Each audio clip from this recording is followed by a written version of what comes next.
السلام علیکم ورحمت الله وبرکاتہ. ماشاءالله دا ورور دغه میر صاحب ډېرې ښکلې او زبردستې خبرې په دغه ویډیو کې کړې دي او وایي روی تاسو هم وګورئ، کېدای شي چېرته په ژوند کې مو په کار راشي. راځئ راسره دا ویډیو واورئ. بیل ګیټس په دې کې شک نشته چې د دنیا سرمایه‌دارترین انسان دی. په ټوله دنیا کې مالدارترین انسان هغه دا ده. هغه د خپل ژوند په قصو کې یوه ناشنا خاطره لري. زه یې هم په تعجب کې کړی. یوه تلویزیوني برنامه کې د یوې ښځې سره یوې خبریالې سره هغه ناست. نو دا خبریاله ترېنه پوښتنه کوي، وایي چې ته څنګه سرمایه‌دارترین انسان شوې د دنیا؟ دا دومره پیسې دې له کومه کړي؟ هغه سم دستي له جیب نه چک بوک راوویسته او ورته ورکړه، وایي دلته ځان ته پکې چې څومره پیسې غواړې هغه ځان ته ولیکه، چې څومره پیسې ته غواړې ځان ته یې ولیکه. دا ښځه حق حیرانه شوه د شرم په خاطر باندې چې دا خلک به اوس ووایي، ځکه چې لایف برنامه ده، ټول خلک دا ګوري که نه. نو د خلک په نظر کې ونیول، دا ښځې ته حیا ورکړه چې څنګه ځان ته دا پیسې اوس ولیکم، او یا به کېدای شي دا فکر کړی چې دی به ما سره ټوکې کوي.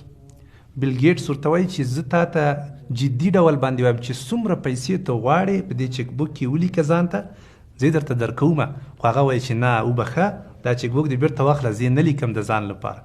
کله چې دا چک بوک بیرته واخیسته بیل ګیټس د خپل ځان سره یې کېښود، ورته وویل اوس زه تا ته د دې پوښتنې جواب درکوم.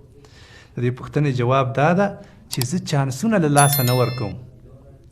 تا ته ما یو چانس درکړه، که دا چانس تا له لاسه نه وای ورکړی، د دنیا سرمایه‌دارترینه خبریاله به وې. نن ورځ به تا سره دومره مالو چې په دنیا کې به د نوم لګېده چې ټوله دنیا کې دا ښځه سرمایه‌دارترینه خبریاله وه. خو متاسفانه تا په خپل چانس دی له لاسه ورکړه او په لغته دې ووهه. او دا خبره چې دا خبریاله اوري، بس په هغه وخت کې دماغ سر ته راځي چې دا څومره لوی چانس ما له لاسه ورکړه. اخوا دې خوا خبرې کوي، بیا ورته وایي چې دا چانس نه تکرارېږي. وایي نه نه نه نه، چانس یو واري په ژوند کې. سبحان الله. ای مسلمانه، چانسونه له لاسه مه ورکوه. زموږ یو مشر و، هغه ویلي، وایي هر انسان ته مالداري او پیسې یو وارې په ژوند کې دروازه ورټکوي. صحیح شوه؟ که ده دروازه ورته خلاصه کړه نو دی به مالداره شي، پیسه داره به شي، دا حالت به راوځي که نه، له دې بد حالت نه به راوچت شي. خو که ده دروازه ورته خلاصه نه کړه، عمري به دی خوار او زار ګرځي. لوی درس ده دوستانو. زندگی کې چانسونه کله ناکله انسان ته راځي. ښه چانسونه تا ته راتللی شي، کوشش وکړه دغه چانسونو نه ګټه واخله، انشاءالله لوی انسان به درنه جوړ شي. زمونږ یو دوست هغه قصه کوله، وایي د وزیر یو موټروان و ډریور و. وایي دا وزیر یو وخت کې ورسره ناسته، نو مکمله یو کتابچه یې د ډالر ورکړی چې دا واخله. نه پوهېږم چې 10,000 ډالر کې څومره، دا واخله. ده ورته ویلي چې نه وزیر صاحب دا زه نه اخلم، خیر ده، هېڅ خبره نشته، اوس مې ضرورتونه پوره دي. بېرته یې ورته ورکړی د وزیر ته. یو وخت کې دا موټروان ضرورت پیښ شوی د پیسو ته، دې وزیر ته ورغلی چې خیر را پیسې، چې نه نه نه، هغه وختونه خو یې لاړل. صحیح شوه؟ هغه وختونه لاړل. که چېرته دې موټروان هغه اخیستی وای، چانس یې له لاسه نه وای ورکړی، نو ډېر مشکلات به یې له منځه تللي وو، مالداره شوی و، په پښو به درېدلی و د ټول عمر لپاره. نو یې مسلمانه، چانسونه کله ناکله راځي، کوشش وکړه چې له لاسه یې ورنکړي، انشاءالله حالت دې بدلیږي. سبحان الله. دا خبره هم موږ له قرآن شریف نه زده کوو. ګوره یوسف علیه السلام چې کله د پاچا سره خبرې وکړي، پاچا حیران شو چې دا څومره ښه انسان ده که نه. د پاچا خوښ شو، د پاچا په اعتبار راغی.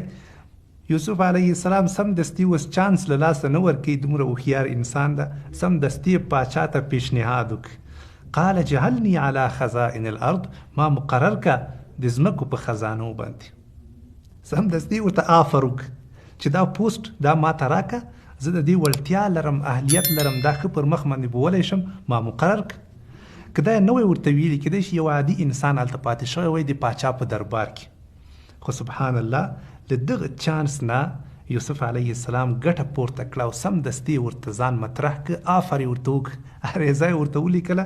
پاچا هم سم دستي دا عریضه قبوله کړه او یوسف علیه السلام یې په حیث د وزیر د مالیې مقرر کړه. سبحان الله، لوی انسان ورنه جوړ شو. خلاصه د خبرې لنډه خبره دا شو چې ای مسلمانه، فرصتونه او چانسونه کله ناکله په ژوند کې راځي، ښه ورته متوجه شه. که کله چانس راغی له لاسې ورنکې، هسې نه چې الله مکړه ټول عمر بیا خوارو زارو سپېره به ګرځي. الله جل جلاله دې ټولو ته توفیق ورکړي چې چانسونه له لاسه ورنکړي.